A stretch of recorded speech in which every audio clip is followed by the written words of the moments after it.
Video में देखने जा रहे हैं एरर वाले क्वेश्चन जो आपके एग्जाम में आते हैं। ठीक है, ये वीडियो हर एक बच्चे के लिए इंपॉर्टेंट है।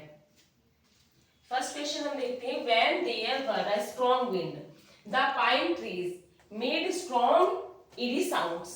ठीक है, एरर वाले क्वेश्चन को भी करने के लिए आप पहले पूरे सेंटेंस को वन गो में पढ़ोगे। तो आपने देखा when there were a strong wind, ये वर है, इसका सब्जेक्ट है, इसका सब्जेक्ट ढूंढेंगे हम। When there were a strong wind यानी विंड, विंड के लिए आपने वर यूज किया है। यहाँ पे आपका सब्जेक्ट है विंड, और हम अगर पार्ट ऑफ स्पीच की बात करें कि विंड का पार्ट ऑफ स्पीच क्या है, ये नाउन है। और कैसा नाउन है, ये आपका अनकाउंटेबल नाउन है। ठीक है, तो as we know we always use singular word for uncountable noun. तो यहाँ पे क्या आना चाहिए, when there was a strong wind the pine trees made sad क्या क्या ईडी साउंड्स। कैसे साउंड्स, ईडी साउंड्स।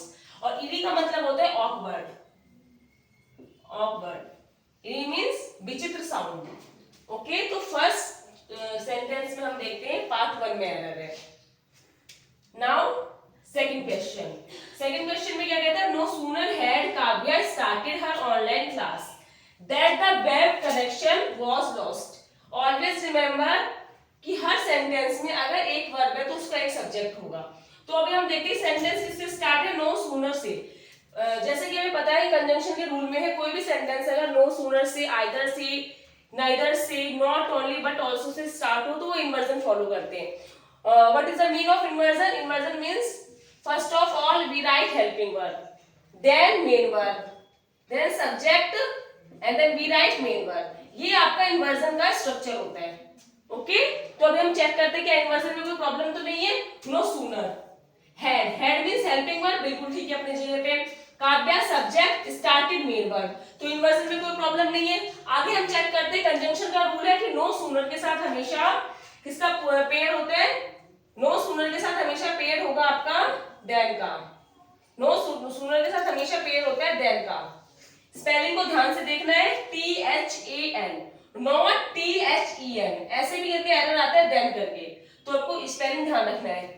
तो हमने देखा कि no sooner had Kavya started her online class that the web connection was lost. यहाँ पे आपने वाज देखा है, तो वाज का सब्जेक्ट बताओ, वाज का सब्जेक्ट क्या है, कनेक्शन वाज फेल्ड। यहाँ पे वर्ड बिल्कुल ठीक है अपनी जगह पे और सिंगुलर है। तो अभी हम देखते हैं प्रॉब्लम क्या है, यहाँ पे दैट में प्रॉब्लम है। यहाँ पे दैट नहीं आना चाहिए, यहाँ पे क्या आना चाहिए, देन आना चाहिए। तो सेकंड क्वेश्चन में हम देख रहे हैं इन्वर्जन की भी कोई प्रॉब्लम नहीं है, इन्वर्जन में बिल्कुल ठीक है, फॉलो कर रहे हैं। सेकंड वाज में भी कोई प्रॉब्लम नहीं है कि इसका सब्जेक्ट सिंगुलर है तो आपने वर्ब भी सिंगुलर लिया है। तो उसमें प्रॉब्लम क्या है, इसमें एरर क्या है, इसमें एरर है पेयर का। तो नो सूनर के साथ दैट का पेयर आना चाहिए, और यहाँ पे क्या है, दैट है। तो इसमें क्वेश्चन नंबर 2 में थर्ड पार्ट में एरर है, यानी ऑप्शन नंबर सी में आपको एरर देखने को मिलेगा। अब हम देखते हैं थर्ड क्वेश्चन। थर्ड क्वेश्चन में क्या कह रहा है, the author feels that the depth and mystery of the sea reflect humanity like itself or no error। हमें देखना है इसमें कौन से पार्ट में एरर है, तो अभी हम सॉल्व करते हैं। द ऑथर फील्स, ऑथर क्या है, सिंगुलर है, तो फील्स भी आपने क्या लिखा, फील्स भी क्या यहाँ पे सिंगुलर है।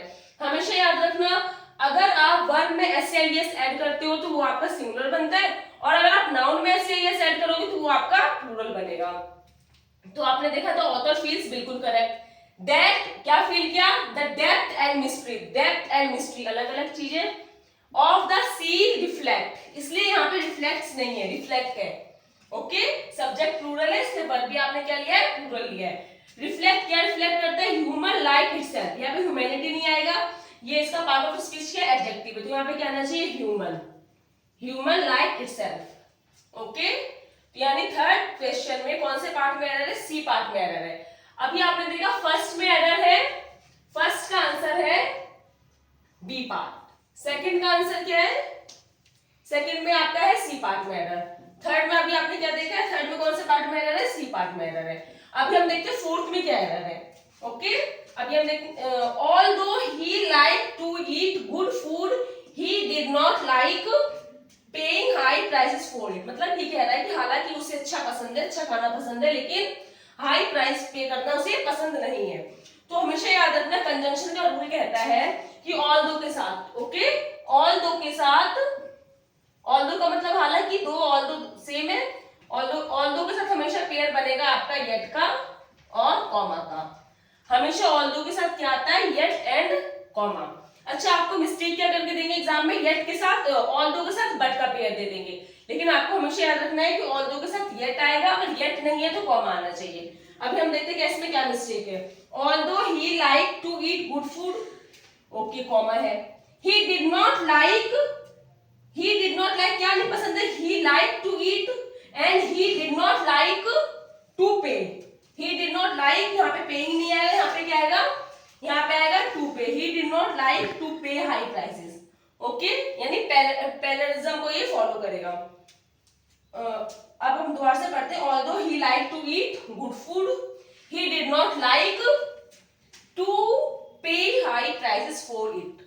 यानी हमने देखा फोर्थ क्वेश्चन में कौन से पार्ट में एरर है, डी पार्ट में एरर है, फोर्थ पार्ट में डी पार्ट में एरर है, ओके।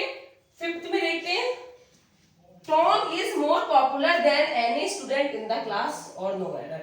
इस क्वेश्चन का आंसर आप मुझे कमेंट बॉक्स में बताएंगे, ओके। Thank you class.